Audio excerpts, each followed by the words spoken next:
Okay, so we reviewed Shark Attack 1 and 2. Shark Attack 3. Oh, and hey guys, it's Josh Reviews. Okay, so everyone who is familiar with shark movies knows Shark Attack 3. No question, no doubt. Everyone knows Shark Attack 3. This is one of those it's so bad it's good movies. I'm just gonna cut straight to the chase. This is one of those films where it's like, this is not a good movie, not one bit. But you know what? Because I was watching these fucking things, I'm like, you know what? I'm gonna watch it. I'm gonna watch it and see how it holds up, and yeah, it's still bad.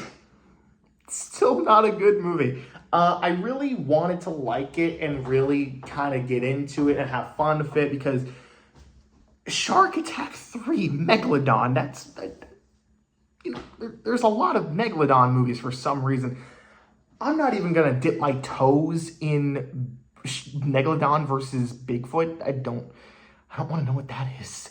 Obviously, I like the Meg movies. I forgot if I reviewed them. I reviewed the first one, I think. I never reviewed the second one, but those are fun. Okay, so I guess I gotta give an analogy of the story. So, explosion, oil, rig, or whatever, they're digging for some shit, and they accidentally unleash the Megalodon, or a baby Megalodon? I don't know. So, yeah, so this baby Megalodon starts killing beachgoers, and our main character, Ben, he is, he's like, oh, I gotta kill the sharks, and what the fuck is it, man? What? I don't know why. This is directed by the same guy who made Shark Attack 2. Why is there ADR dubbing? These actors are clearly English. Whether or not, I don't know if they're American actors. I don't care, but like, why are they throwing in dubbing? It's so distracting. I hate it because the talking, the dialogue is like, while there's like a dub and it doesn't match the voices and it's annoying. I can handle it in some, like, there's some stuff that I can handle ADR dub, right? I can handle that, but this doesn't need that. Was there an audio issue? I don't know. I don't care enough. Anyways, once again, we have generic Shark Attack stock footage. It's the same footage that's used in the last two movies. So this is literally just like beat for beat, almost the exact same movie.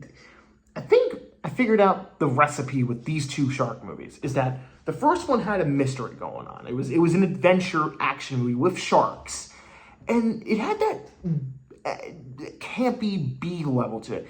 These two just feel like they feel very generic. They feel like different shark movies. It feels like they just took elements from different famous shark movies, which there weren't a lot at the time, but they took elements from different movies, took the good elements and then just mushed them together. And I don't know what it is, but they just don't seem to land. Don't get me wrong. This movie is a lot of fun. It's so bad it's good territory. There were several moments I was laughing my ass off because of the line delivery and ADR. Some of the reactions are just so fucking bizarre. I have no idea what happened. I think the most famous line in this movie, and I'm going to say it, so bear with me, is when they're planning to go attack the Megalodon shark. And as they're planning, the main guy, Ben, is talking to the female protagonist, because I guess all three of these movies need to have a female protagonist for some fucking reason.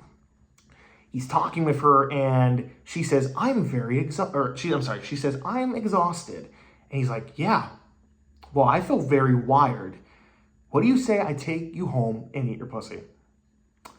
And that is one of the most famous bad lines in this movie, if not one of the most famous bad lines in movie history.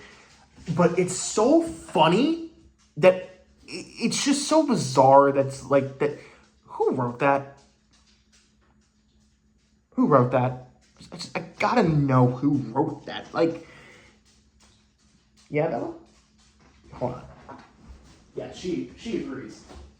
Absolutely. She agrees. Yeah. She agrees. She agrees it's not a good movie. It's not a good line. Yeah, okay, so there's several moments like that in this movie where there are just several lines that are poorly delivered. The actors are not good, but honestly, Ben was probably my favorite character in the movie. He's the main guy, and some of the line deliveries he's giving is just so bad. Like there's one part where he screams when he sees the shark, and he goes, "Ah!" And it was the funniest thing because it's clearly ADR, but I don't know. I will say it's like every time they make one of these sequels, like Shark Attack 2 was okay with how they used the stock footage, but in this one, like, it was not convincing. You can clearly tell that it's not a Megalodon shark. It's just a great white shark that they upscaled to make it look like a Megalodon. Everyone knows the famous life jacket scene where the guy steals the life jacket from the lady on the cruise, and then she jumps off, and then the upscaled great white just eats him. It's fucking hilarious.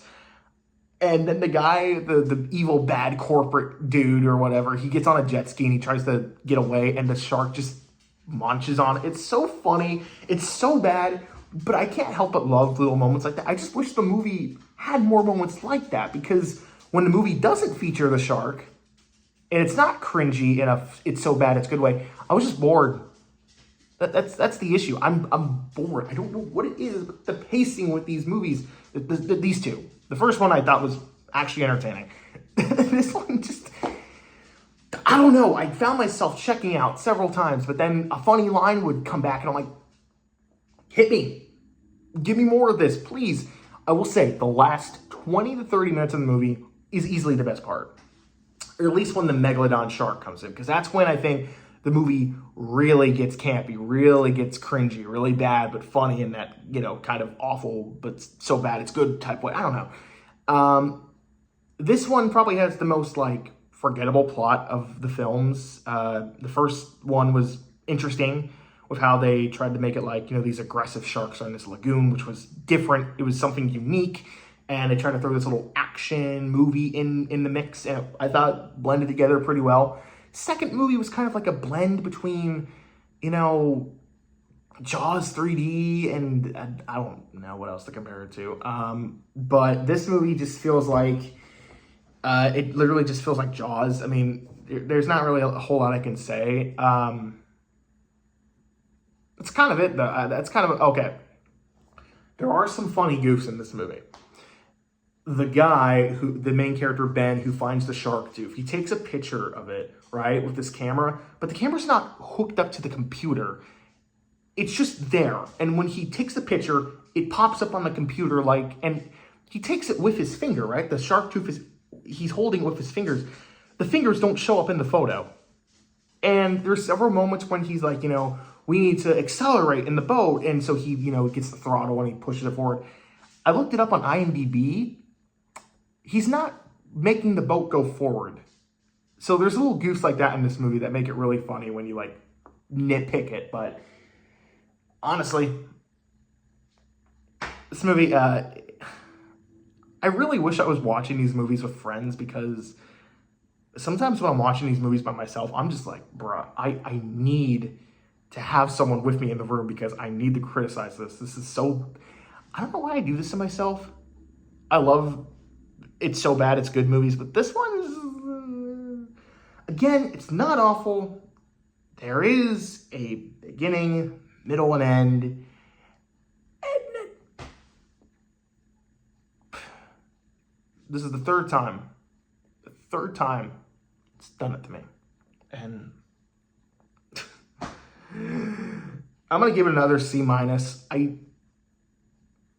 I know some people really like this movie because of how bad it is, and that kind of leads into it's so bad it's good quality. That's fair. You know what? If you enjoyed this movie, good for you, buddy. I thought it was not good, but had its moments where it was pretty damn funny. I will not deny. I can show you something that is funny.